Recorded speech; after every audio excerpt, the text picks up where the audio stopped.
तो स्वागत है आज के इस एक्सप्लेनर में। आज हम एक ऐसी रिसर्च पेपर के बारे में बात करने वाले हैं जो एआई ट्रेनिंग को एक बिल्कुल नया रास्ता दिखा रही है। सोचिए कि आप एक एआई को ट्रेन कर रहे हैं एक कॉम्प्लेक्स और बहुत लंबी रिसर्च रिपोर्ट लिखने के लिए।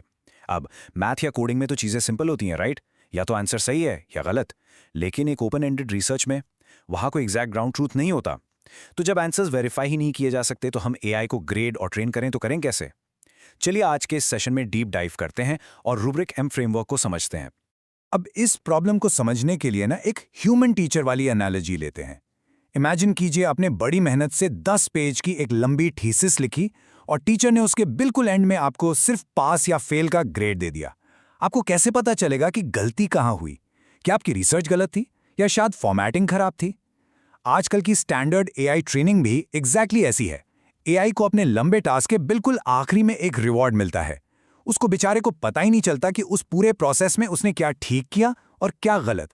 तो आज के हमारे एजेंडा में हम कवर करेंगे number 1 the unverifiable reward problem, number 2 rubrics as shared interfaces, उसके बाद हम स्टेज स्ट्रक्चर्ड जीआरपीओ को समझेंगे, फिर आएगा रिफ्लेक्शन मेटा पॉलिसी मेमोरी और आखिर में हम डिस्कस करेंगे the future of deep research. चलिए शुरू करते हैं। Number 1 the unverifiable reward problem. देखिए, एक डीप रिसर्च एजेंट को काफ़ी लंबे समय तक प्लानिंग, सर्चिंग और सिंथेसिस करनी होती है और इस लंबे सफ़र में उसके पास कोई स्पेसिफिक सटीक जवाब नहीं होता जिससे वो हर कदम पर खुद को वेरीफाई कर सके। स्टैंडर्ड रीइंफोर्समेंट लर्निंग यानी आरएल में क्या होता है? एआई को आखिर में बस एक फाइनल टर्मिनल स्कोर मिलता है, वही पास या फेल वाली बात। लेकिन ये जो रूब्रिक एम अप्रोच है ना, ये एक गाइड या मेंटर की तरह है। ये स्टेप बाय स्टेप एक रूब्रिक यानी एक डिटेल्ड चेकलिस्ट के बेसिस पर कंटिन्यूअस फीडबैक देता है। हर स्टेज पर आपको गाइडेंस मिलती है और सच्ची बताऊं तो अगर ये स्टेप बाय स्टेप गाइडेंस ना हो तो प्रॉब्लम बहुत बड़ी हो जाती है। जब एक एआई लंबे टास्क्स करता है बिना किसी स्टेज लेवल ऑर्गेनाइजेशन के, तो उसकी छोटी छोटी गलतियां मल्टीप्लाई होती रहती है और बड़ी गलतियां बन जाती हैं, जिसे हम कंपाउंडिंग एरर्स कहते हैं। एआई पूरी तरह कंफ्यूज हो जाता है कि वो प्लानिंग फेज में है या रिसर्च फेज में। Number 2 rubrics as shared interfaces. तो है कंपाउंडिंग एरर्स और पास या फेल वाली प्रॉब्लम को हम फिक्स कैसे करें? यहाँ एंट्री होती है हमारे दूसरे सेक्शन की। इस रूब्रिक फ्रेमवर्क का पूरा आर्किटेक्चर सच में काफ़ी ब्रिलियंट है।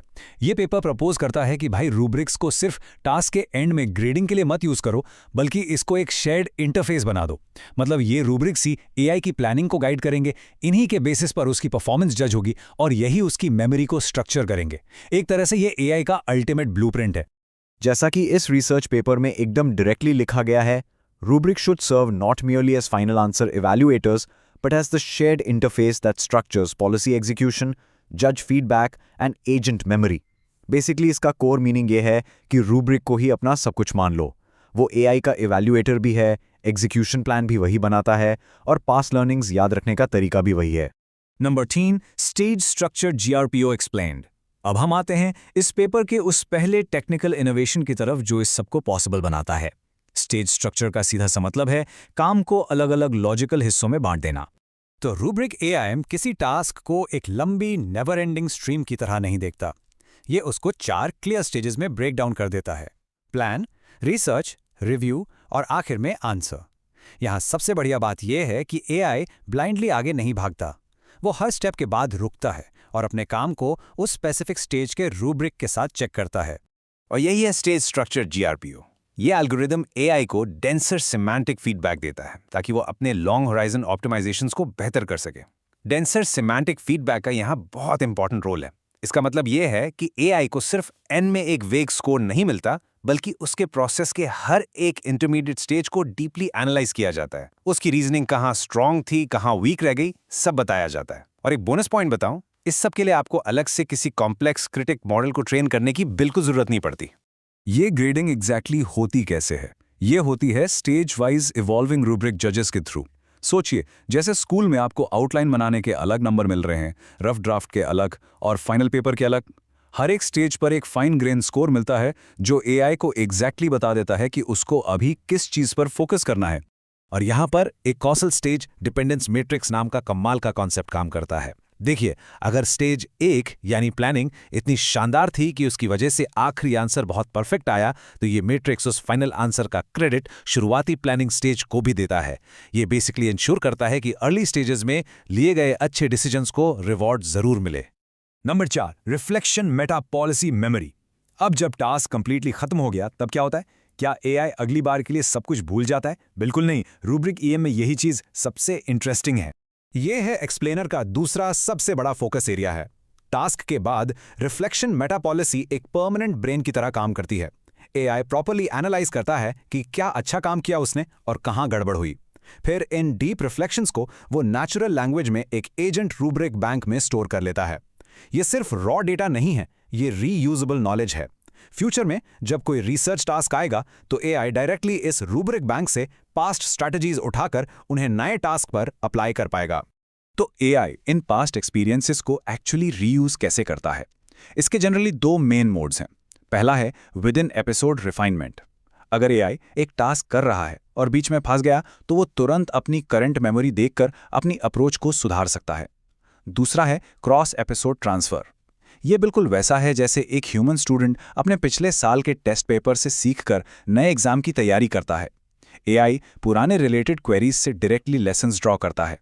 यहाँ एक और टेक्निकल मास्टर स्ट्रोक है, जो टास्क पॉलिसी एक्चुअल रिसर्च का काम कर रही है और जो रिफ्लेक्शन पॉलिसी पुरानी बातों पर रिफ्लेक्ट कर रही है। ये दोनों के दोनों एक ही शेयर्ड बैकबोन यूज करते हैं। इसका मतलब है जब सिस्टम किसी चीज पर रिफ्लेक्ट करता है तो वो डायरेक्टली सिस्टम के मेन पैरामीटर्स को ही अपडेट कर देता है। एआई जितना ज्यादा रिफ्लेक्ट करता है, टेक्निकली वो उतना ही ज्यादा स्मार्ट बनता जाता है।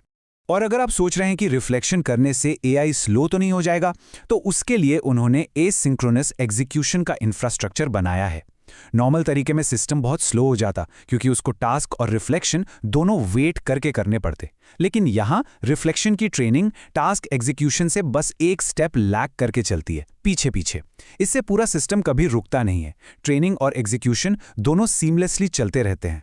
Number 5, the future of deep research. तो हमने देख लिया कि बैकएंड पर क्या चल रहा है, per day to day use में इसका एक्चुअल प्रैक्टिकल इंपैक्ट क्या निकल कर आया? इसके रिजल्ट्स लिटरली आपको हैरान कर देंगे।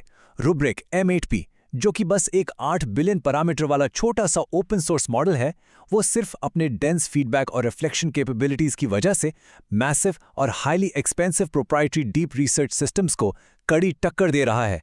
ये अपने वेट क्लास से कहीं आगे निकलकर परफॉर्म कर रहा है। तो आज का ये एक्सप्लेनर हम इस एक बहुत ही बढ़िया सवाल पर खत्म करते हैं।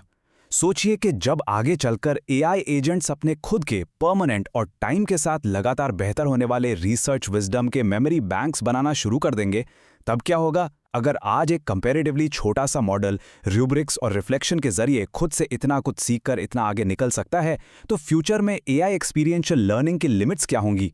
इस बारे में थोड़ा सोचिए जरूर। मुझे उम्मीद है आज का ये एक्सप्लेनर आपको काफी पसंद आया होगा। Keep exploring and keep questioning.